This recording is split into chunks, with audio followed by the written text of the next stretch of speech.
Well, do away with is a strong term, but it certainly would have effectively gutted it. This is an independent council made to sort of go after congressional members, rather, who are lacking in ethics. However, congressional Republicans wanted to put this group underneath congressional control, basically, that this group would basically have to answer to the very lawmakers it would be going after, potentially. And so this generated a lot of outcry from Democrats, progressives, but also President-elect Donald Trump himself. They also went Speaker Ryan, right? They also went against Speaker Ryan, but they folded so quickly after 140 characters.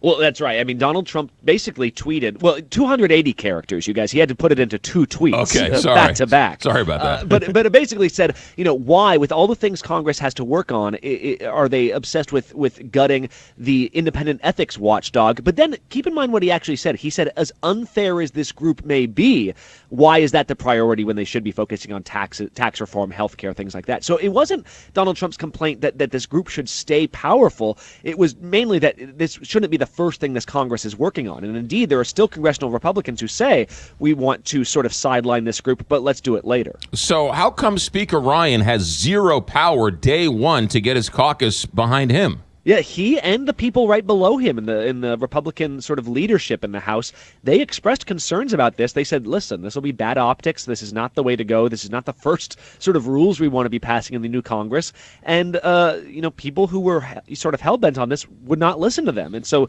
they finally, though, did listen to Donald Trump because they have so many pro-Trump constituents in their districts that, believe it or not, those congressmen really listened to those phone calls, and they were getting them from not just people on the left, but the right as well.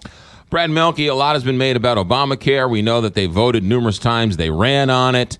Come January 21st, are 20 million people going to wake up without their health insurance? No, that is not what is going to happen. But the Republican majority in both the House and Senate say they will repeal Obamacare. The question is, what parts will they repeal, and when will those repeals take effect?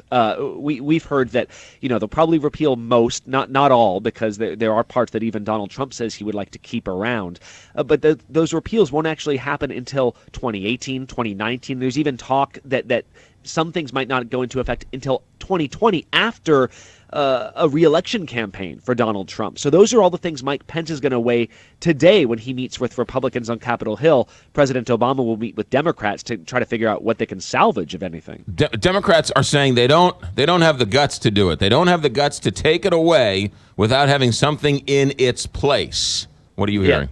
Yeah, Nancy Pelosi says you break it, you buy it, basically, when it comes to the Affordable Care Act. That if you want to dismantle Obamacare, you're going to have to come up with something very effective that's going to replace it, because there's a lot of people who vote Republican who use Obamacare. There was a great piece in, I think it was Sarah Cliff, a political reporter, who went to Kentucky and met with people who are users of Obamacare who simply don't think that Donald Trump would take it away because they like Donald Trump, they like the Affordable Care Act, therefore they don't think Donald Trump would actually repeal it. And it's been interesting to see how this might play out among Republicans who actually take advantage of the act. The fact that they don't have an alternative means, to me anyway, they don't have an alternative, because if they did, they would tell us what it is.